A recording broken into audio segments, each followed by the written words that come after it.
Ko e loto whakaaho ki a whakaloto lahi ma whakatua me lie me wholofola. Ka veinga, tala o ngongo lelei. Potu wholofola sa me fitu waru ves wha. E ikai te tau fufu ia me he e nau whanau. Ka e tala ki he to'u tangata ka hau. Ai ngahi malo o Sihova. Mohono fuu iwi. Mo e ngahi ngāwe whakaofo kone whia. Amen. Ke tau rotu. Ko eku ngāwe tuu ki mua. Ke lau ai malo he otua. Ke tala ene ngahi o wha. Ki a te au he tau kotoa. Whawhetai sisu e mau whakahinohino ma aku he ahoni. Tā ko hoku whatongia eni. Ke tala ai malo o Sihova. Ke eku whanau, mo e whanau eku whanau. Ko hoku whekau he ahoni. Ke utala ki he to'u tangata ka hoko mai. Ai ofa na e whai e he awhiona. Aho o fuaki ho o alo. Ke pekia he funga o kolosi. Koe uhi. Ke umawai ai mo ui ta engata. Koe ongo ngolelei ia. Ke oa te ufufu. He koe siokita ia. Kau tala ai ongo ngolelei ko ia. Ki he to'u tangata. Mo e to'u tangata ko toa pe. Pea koe pole ia e ku mo ui. He aho ko e ni. Eiki. Te uhiwa pe ho o ofa. He aho mo i pō kotoa. O whai ho whakahiki hiki. I taimi mo i tāniti.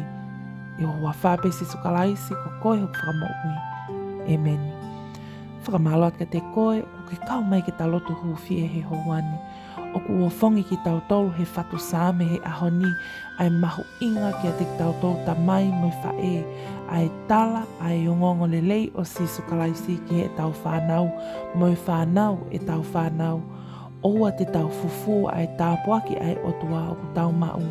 Aki ai whakataupi koe ke uki ai lotu whakawhamiri i api. He koe whaunga ia ke tau tala ai ongongo lelei ki he tau whanau. A koi ki a te nau tolu hangahi ves lau loto ke nau tutupu hake o ako mau loto mo mo ui aki. Ika i ngata ai koe matai koloa oi wholofola oi ahoni ki a teki tau tau kau ngā tau pe mo koe sisu ke mahu inga ke tau vahe vahe atu ai koloa lelei oku ke mau. He taimi o ku ke wheohi ai mo sisu. Owa te ke fufu pe ai lelei ko ia i a te koe, ka e vahe vahe atu ki ho kau ngā ko, kau ngā we, kau ngā pirikimi kotoa pe, tala ki mamani, ai ngā we na e whai e sisu i he funga o e kolosi. Owa te tau te whakalongolongo, tuu hake karistiane, ko tau whikau eni, ke tala e ongongo lelei o sisu kalaisi ki mamani katoa. He koe hā ai o ngongolelei ko ia, na ane pekia he funga o e kolosi, ke ilonga aia e tui ki a te ia, tene mau ai mo uita e ngata. Pea koe whakaloto lahi a maa ki tau tolu, ke tau nganga ue atu, ke i tuu ai laa, koe aho o kua whingata, e nime nima, whai fie whai, toki malolo ki he langi.